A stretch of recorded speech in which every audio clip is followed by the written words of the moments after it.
You know, if dental health was the real reason we brushed our teeth, it would make a lot more sense to brush your teeth after eating like candy bar or having a meal than it would be to brush your teeth before a date. But you think about it, we don't really do that. Think about it.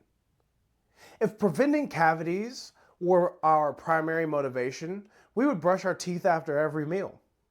Even more so after eating something that was filled with sugar. But most people don't. Instead, we brush before a presentation, or before an important meeting, or before going out in public. We do it before we get close to somebody we find attractive.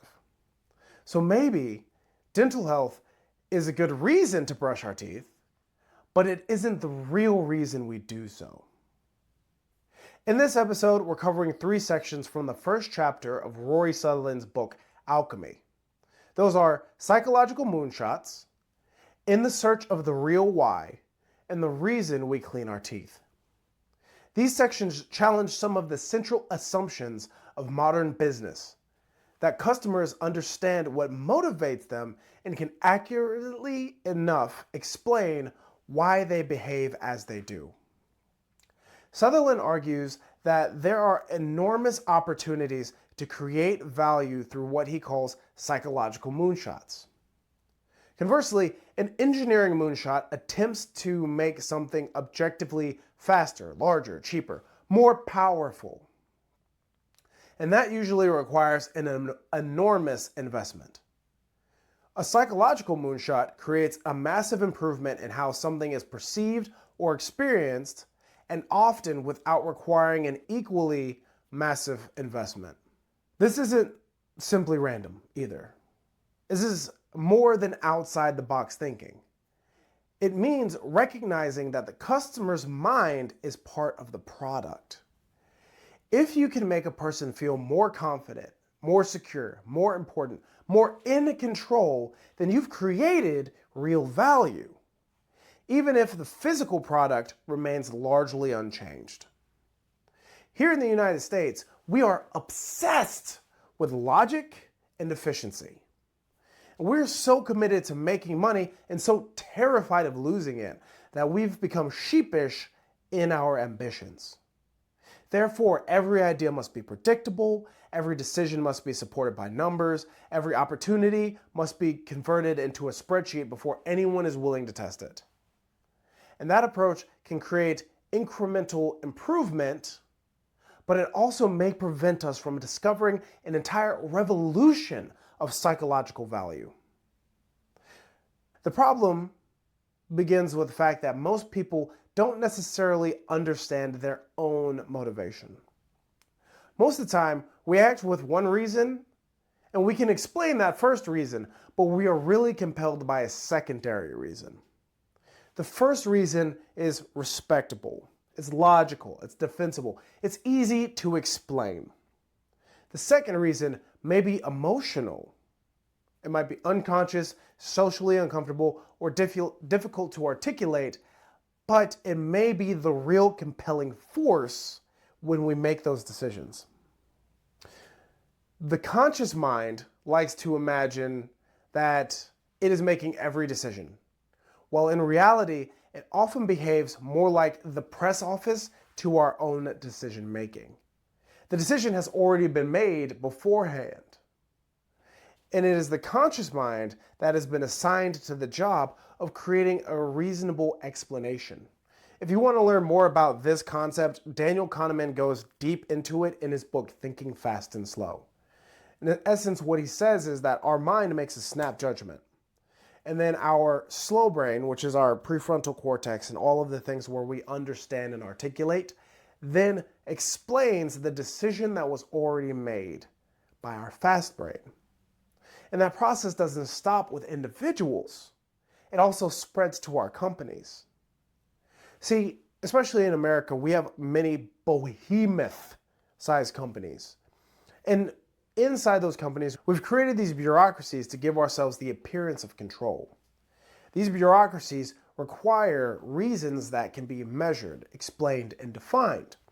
So we replace complicated human motivations with clean numerical proxies. And we put the proxies on the spreadsheet, and we build an entire strategy around nailing those proxies. And as a result, we eventually begin treating those proxies as realities.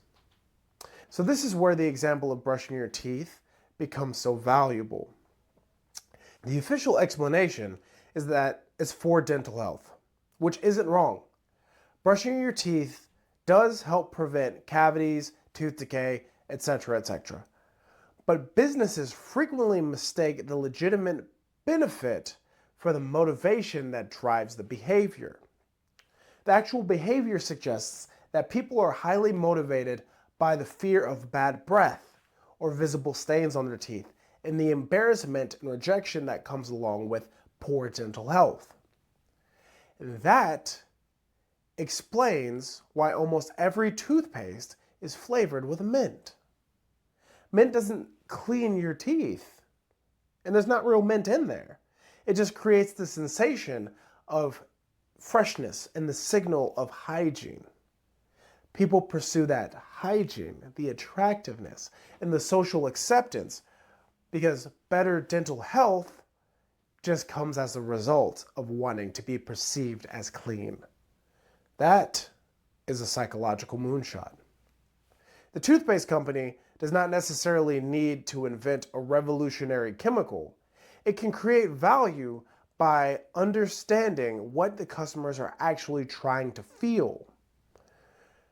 Some toothpastes, if you notice, some toothpastes have stripes.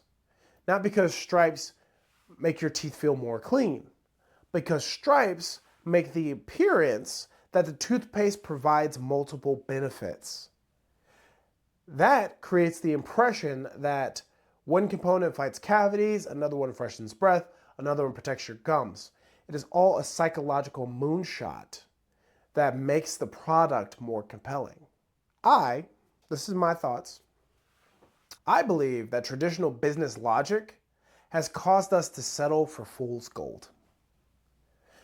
In business, we find that the rational explanation is useful enough, and it has allowed us to progress enough while satisfying these lumbering bureaucratic behemoths that we work in and satisfy our stakeholders and whatnot. And because that explanation is good enough, we stop right there. We're committed to efficiency, get the answer, move forward. And because of that, we stop digging. And as a result, we have settled for a series of proxies. And those are decisions, services, products that communicate some value while foregoing what the customers are actually wanting and craving.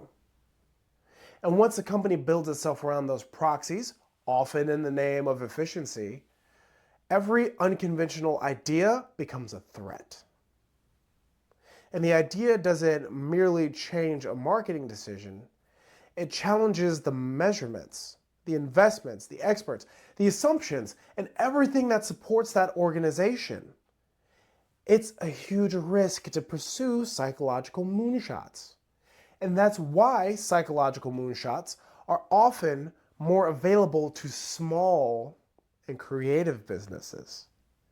It's the small businesses that can test an idea without first forcing it through a bureaucracy that's designed to reject anything that it cannot explain. I remember when I was back at SC going through our MBV program, they had us read this article that was about the elephant and the jaguar. And the small business is the jaguar. It's small, but it's highly agile. It can move quickly. And the big business is the elephant, which is slow and lumbering, but has a lot more power.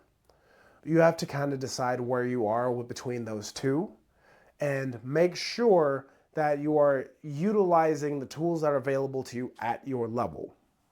Now, let's apply this to your CrossFit gym.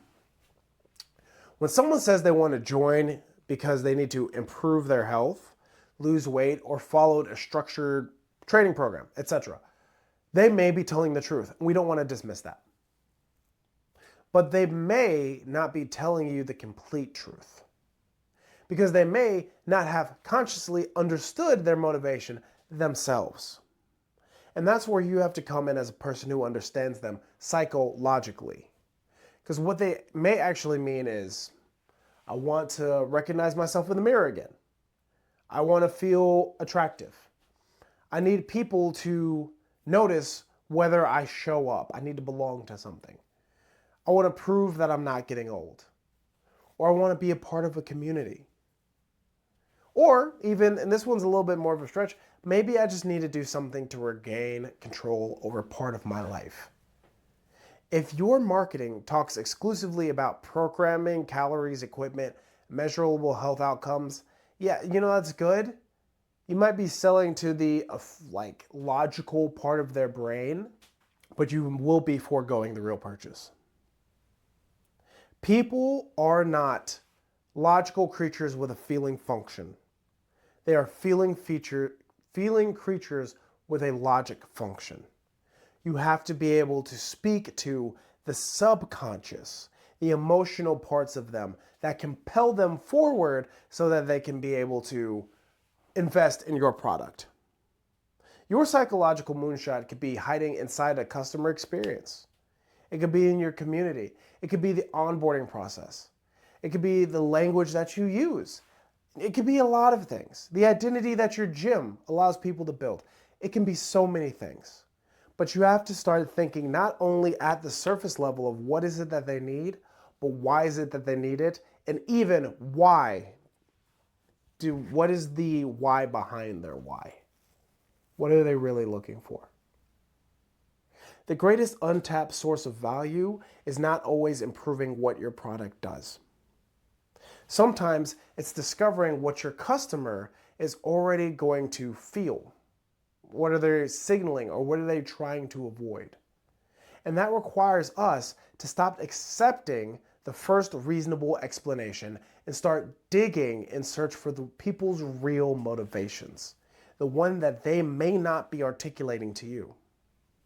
Now, if you own a CrossFit gym and you want us to discuss the deeper motivations that are driving your customers, contact us. You can reach us at enochmarketing.com.